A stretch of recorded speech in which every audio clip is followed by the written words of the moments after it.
இருக்காரு யாழமுதன். யாழமுதன் வந்து 3ஆம் வகுப்பு தான் படிச்சாலும் மூர்த்திக்கு சிறிதானாலும் கீர்த்தி பெருதும்பாங்க.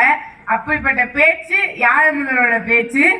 அவங்க அம்மாவோட மாமியாரை பத்தி பேசுன்னு நம்மளோட தளிர்மதி எனக்கு பதிலடி கொடுக்குற மாதிரி அவங்க அம்மாவை பத்தி இன்னைக்கு அன்னையர் தின தன்னைக்கு பேச வராது யாழமுதன். வாங்க.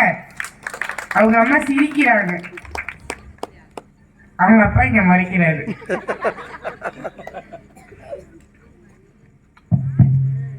செங்கோல் ஈன்ற மொழி, சங்கம் வளர்த்த மொழி, சங்கென முழங்கும் மொழி, உயிர் நாவில் உருவான உலக மொழி, செம்மொழியாம் நம் தமிழ் மொழி.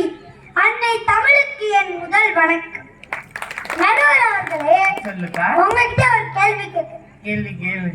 கேள்வி கேட்கணும்னு சொன்னாலே எனக்கு பயமா இருக்கு. ஏன்னா சின்ன பிள்ளைக்கு கேள்வி கேட்டு வந்துடுறியா போச்சுன்னா அசிங்கமா போயிடும். நான் சின்ன பிள்ளை நடுவர் அவர்களே, பெரிய நீங்க என்ன பார்த்து பயப்படலாமா? உன்னைய பார்த்து அப்படி நினைக்க முடியாதுப்பா. சரி விடுங்க நடுவர் அவர்களே. சரி கேள்வி கேட்கிறேன். தங்க செயினை உருக்குனா தங்க வரும், வெள்ளி செயினை உருக்குனா வெள்ளி வரும், சைக்கிள் செயினை உருக்குனா சைக்கிள் வருமா? சொல்லுங்க நடுவர் அவர்களே, சைக்கிள் வருமா? இந்த மாதிரி கேள்வி எல்லாம் யாழமுதன் மாதிரி அறிவாளி குழந்தைகளுக்கு தான் வரும். சைக்கிள் வராது நடுவர் அவர்களே. வராது. இந்த தலைப்புக்கும் இப்ப நான் சொன்னதுக்கும் என்ன சம்பந்தம் நீங்க கேட்கலாம். ஆமா, என்ன சம்பந்தம்? ஆமா நடுவர் அவர்களே, சைக்கிள் செயினை உருக்குனா சைக்கிள் வரும்னு சொன்னா நம்மளால எப்படி நம்ப முடியாதோ அதே மாதிரி குடும்பத்தை நல்வழிப்படுத்துவது மாமியார் தான் சொன்னா நம்ப முடியுதா உங்களால? நம்ப முடியுது, முடியல ரெண்டும். அது எப்படி நடுவர்களே ரெண்டு வரும்? அதான் உங்க அண்ணன் சொல்லிட்டாரு, குழப்பத்துல இருந்தா யோசிக்க டைம் கொடுங்கப்பா. சரி யோசிங்க நான் பேசுறேன். நடுவர்களே, காலையில 4 மணிக்கு எந்திரிச்சு வீடு வாசலாம் சுத்தம் பண்ணீங்க. ரத்த கொதிப்பு மாமனாருக்கு ரத்த கொதிப்பு மாமனாருக்கு ரத்த கொதிப்புன்னு ரத்த கொதிப்பு வந்த தன்னோட மாமனாருக்கு என்ன சமைக்கணும்னு பார்த்து சமைச்சு சக்கரை இனிக்கிற சக்கரை அதுல எறும்புக்கு என்ன அக்கறைன்னு சக்கரை நாய் வந்த தன்னோட மாமியாருக்கு என்ன சமைக்கணும்னு பார்த்து சமைச்சு குடிச்சு விட்டு ரோட்டில் நடக்கிறோமா காட்டுல கிடக்கிறோமான்னு கூட தெரியாம கையில ஒரு பக்கமும் சட்டை ஒரு பக்கமுமா கிடக்குற குடிச்சிட்டு வந்த குடிகார குழந்தைக்கு பிடிச்ச மாதிரி சமைச்சு 4 பேரு கூட ஒன்னா உட்கார்ந்து சாப்பிடுற மனுஷன் நல்ல சாப்பாடா சாப்பிடணும்னு வேலைக்கு போற தன்னோட கணவனுக்கு சமைச்சு குழந்தைங்களுக்கு பிடிச்ச ஐட்டங்கள் எல்லாம் செஞ்சு சப்பாடா உட்கார நேரம் இல்லாம. இது ரொம்ப வினோதமான குடும்பமா இருக்குங்க. அண்ணன் ஸ்விக்கி ஜொமேட்டோங்கிறான், இவன் கொழுந்தனாருக்கு எல்லாத்துக்கும் சேர்த்து சமைக்கிறாங்க. எதுனா உண்மை? எல்லாமே உண்மைதான்.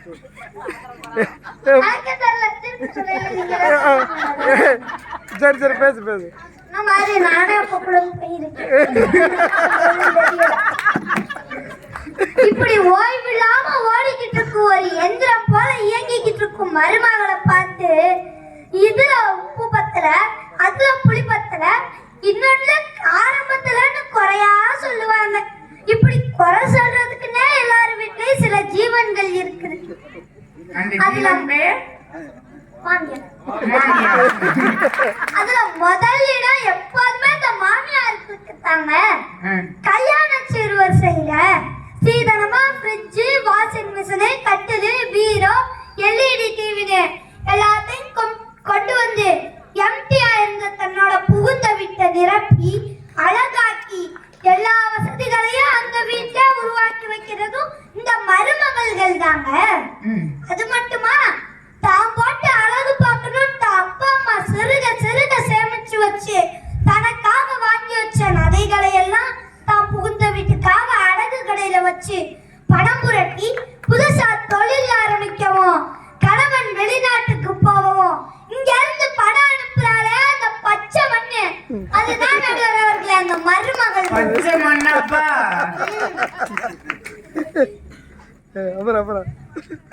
அவங்கதான் அந்த குடும்பத்தின் ஆணி வேறாக இருந்து குடும்ப முன்னேற்றத்திற்கு பெருந்துணை செய்யறாங்க.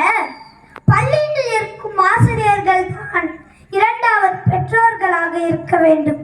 அதே போல வீட்டில் இருக்கும் பெற்றோர்கள் தான் இரண்டாவது ஆசிரியர்களாக இருக்க வேண்டும்.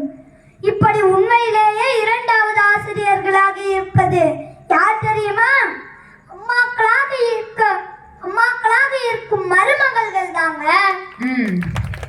இப்படி உண்மையிலேயே ஆசிரியர்களாக இருந்து குழந்தைகளின் எதிர்காலம் பிரகாசமாக இருக்க அவர்கள் வாழ்விலும் ஒளியேற்றுவார். அனைத்து டெக்னாலஜிகளும் தெரிந்த இன்றைய கால மருமகள்களே என்று என்னால் அடித்து கூற முடியும். நடுவர் அவர்களே சொல்லுவீங்க.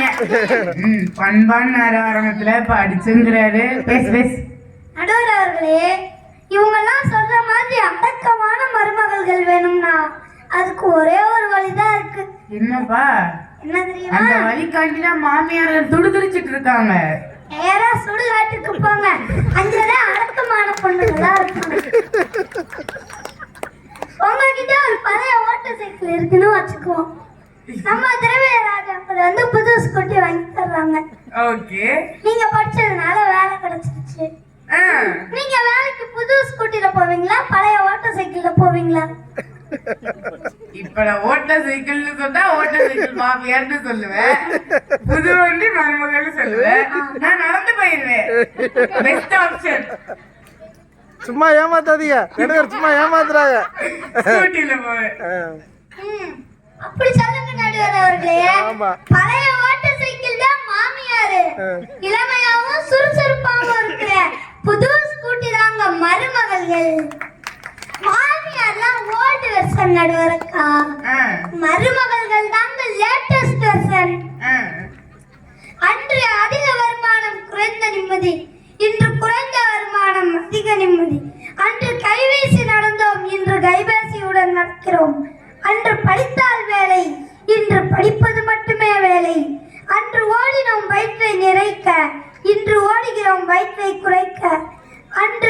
அன்று உணவே மருந்து, இன்று மருந்தே உணவு என்று இன்றைய அவசர உலகில் குடும்பத்தை நல்வழிப்படுத்துவது மருமகள்களே என்று கூறி என்னிடம் அமர்கிறேன். யாழமுதன் வந்து 2K கிட்ஸ் நிரூபிக்கிறாரா, லேட்டஸ்ட் வெர்ஷன் நியூ வெர்ஷன்ட்டு. நல்லா பேசினார் யாழமுதன். யாழமுதனுக்கு மனமார்ந்த வாழ்த்துக்களை வந்து நான் தெரிவிச்சுக்கிறேன். யாழமுதன் நல்லா பேசி முடிச்சிட்டாரு. அவர் சின்ன பிள்ளைதான் இருந்தாலும் அவர் இப்படியெல்லாம் பேசக்கூடாது அப்படின்னு ஒரு ஆள் சிரிச்சுக்கிட்டே கோபமா இருக்கு. அப்படிப்பட்ட ஒரு வினோதமான பிறவி.